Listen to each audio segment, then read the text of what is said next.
Tom Duke, founder of the Wine and Sling Golf Swing System and inventor of the Strike Right Swing Trainer. Thanks for checking out this lesson on the over-the-top move. And I want you to know before we get started here, I'll never sell your email address, and I'm not going to hammer you with daily solicitation emails.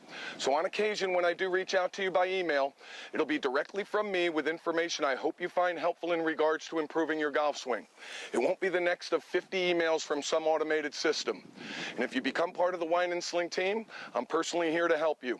I'm not screened behind some internet marketing company or a team of assistants. You have access directly to me in the hopes of getting you on the path to your best golf as quickly as possible. So let's get right to it.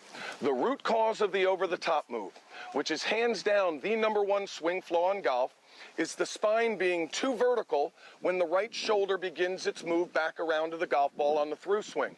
And you can see in this face-on view that a vertical spine creates a level shoulder line. And as I switch to a rear view, you'll notice as the right shoulder begins to move around to the target line and ball, which normally works hand in hand with the dominant right arm activating, this routes the club head out and around and then down in and across the target line. And just this easy and without intention, the over-the-top move is created. Now, the #1 difference between the swings of club players and those of tour and long drive professionals is the angle of their spine coming through impact. The spines of the greatest ball strikers lever some 30 degrees away from their target coming through the impact zone. So now when the right shoulder starts working around to the ball, and I'll change back to this rear view, you can now see how the very same movements I made earlier with the right shoulder coming around to the target line now result in the club head pathing correctly and being delivered from the inside.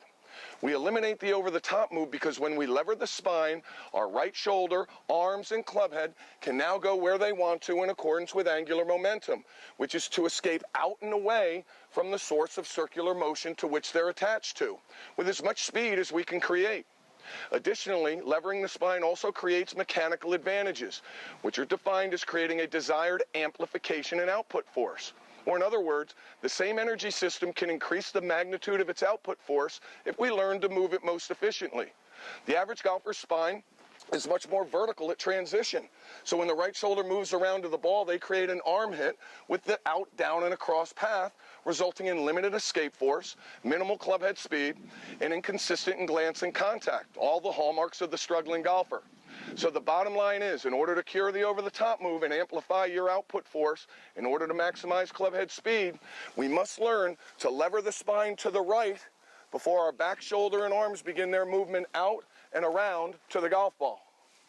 And the reason most players struggle with eliminating the over-the-top move is because they see no clear direction or path to the correction. During the golf swing, we're moving many body parts in a three-dimensional space, which requires a joint effort by our key senses and proprioceptive system. Additionally, much of the movement is occurring off our side and behind us, so it's out of our field of view, which is the main tool we use for spatial recognition, right? If I ask you to turn a doorknob that's in front of you, that'd be quite easy because you can use your sight to guide the placement of your hand and arm in the correct 3D spatial relationship to grab and turn the doorknob. But if I ask you to reach around and turn the doorknob that's behind you, all of a sudden you can't use your sight to help you spatially direct your hand and arm. And the task becomes considerably more difficult in that you're only using your sense of feel and memory to help guide you to where you think the doorknob is located. And very often, our perception of how and where we're moving does not match up with how and where we're actually moving. And this is the basis for the expression, feel isn't real in the golf swing. So trying to remedy the over-the-top move with subjective, feel-oriented solutions like dropping it into the slot or letting the arms fall before releasing the club head, all of these proposed solutions not only just treat the symptoms, they're difficult for golfers to learn and ingrain because they're subjective and feel-based. My picture of dropping it into the slot is no doubt very different than yours because it's based largely on feel and personal perception. The bottom line here is, you can drop the club into whatever slot you want, but if you don't learn how to properly lever your spine and the other key anatomical levers, you're destined to a golfing life of coming over the top and never experiencing what it feels like to hit the golf ball as far and as accurately as you can. Please check out my site at windandsling.com for more information on how to cure the over-the-top move, as well as how to learn the techniques necessary to strike the ball further and straighter than you ever thought possible. And if you have any questions whatsoever, feel free to reach out to me at tom@windandsling.com. And until next time, best swinging.